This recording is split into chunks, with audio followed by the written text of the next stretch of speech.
अस्सलाम वालेकुम रहमतुल्लाहि व बरकातुहू। प्रोग्राम शऊर मकसद, मैं प्रोफेसर डॉक्टर आसिफ अहमद।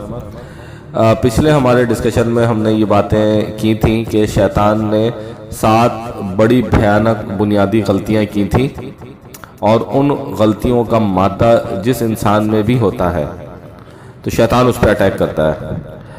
आज हमारा जो डिस्कशन है वो इस हवाले से है कि शैतान वो 5 किन शैतानी तरीक़ों से हमला करता है। इंसान के अंदर अगर शैतानी मादा मौजूद है, शैतानी मादा इंसान में किस तरह होता है, अखलाक रजीला अगर मौजूद है किसी इंसान में तो आप समझ लें ये शैतानी मादा उसके अंदर, शैतानी मटीरियल उसके अंदर मौजूद है।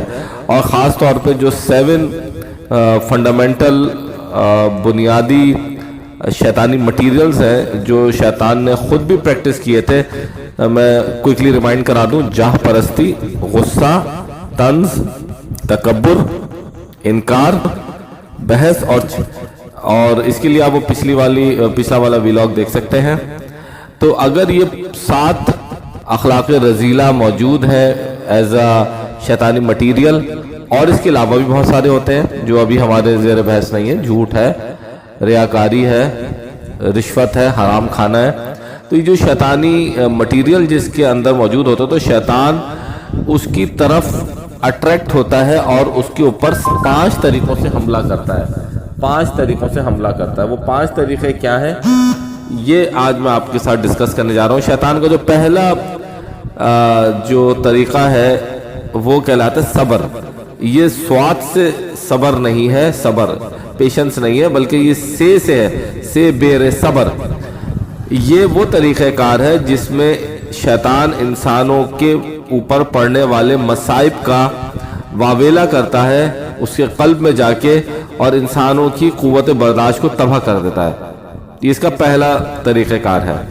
नंबर 2 तरीक़ा जो है ना वो और कहलाता है, ये अपने शैतानी साथियों के साथ मिलकर इंसानों को बदी की तरफ इस तरह माइल करते हैं कि इनको लज्जत बदी की, गुनाह की लज्जत वो फील होना शुरू हो जाती है कि ये बड़ा मज़ा आएगा, चलो झूठ बोलते हैं, चलो शराब पीते हैं, चलो रिश्वत लेते हैं और बदनज़री करते हैं। तो ये इस तरीके से गुनाह की लज्जत को बढ़ाता है और एक लस्ट किसी कैफियत पैदा करता है।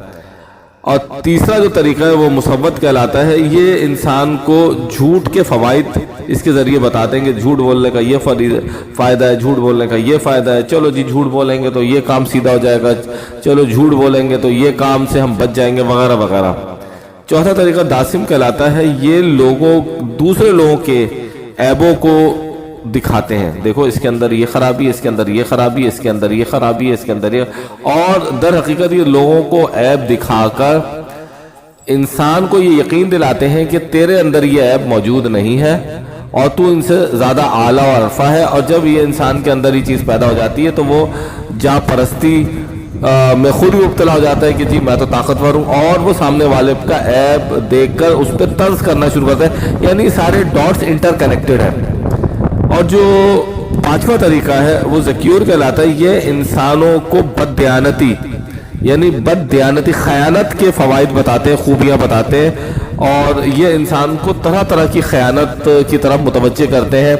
ख़यालात की खयानत, जज्बात की खयानत, एहसासात की खयानत, माल की खयानत, रिश्तों की खयानत, ठीक है ना, और फ़राइज़ की खयानत, हक़ देने के अंदर खयानत, तरह तरह की ये जो है ना वो खयानतों में बंदे को खींचते हैं। तो याद रखें अपने बच्चों को और अपने आप को शैतान की शैतानी मादों से हमें अपने आप को बचाना है, अपने अंदर से शैतानी मादे निकालने हैं। और ये 5 शैतानी जो हरबे हैं इनसे हमें अपने बच्चों को भी और अपनी ज़ात को भी आगाह करना है ताकि हमारा अखलाक, हमारी सीरत, हमारी आदत और हमारी आमाल को शैतान तबाह ना कर सके। इलाज क्या है? इलाज सिर्फ यही है, अक़ीदा तौहीद को समझना है, अक़ीदा रिसालत सल्लल्लाहु अलैहि वसल्लम को समझना है, अक़ीदा कुरान को समझना है और अक़ीदा आखिरत को समझना है, और अल्लाह ताला की मार्फत, हकीकत, मोहब्बत और रहमत का रास्ता तलाश करना है। और इन तमाम शैतानी चीज़ों کا جو ایک ہی علاج ہے وہ علاج حقیقت میں اگر ایک لفظ میں کہوں تو وہ ہے معرفت الہی. تو آج کے لیے اتنا کافی. السلام علیکم ورحمۃ اللہ وبرکاتہ.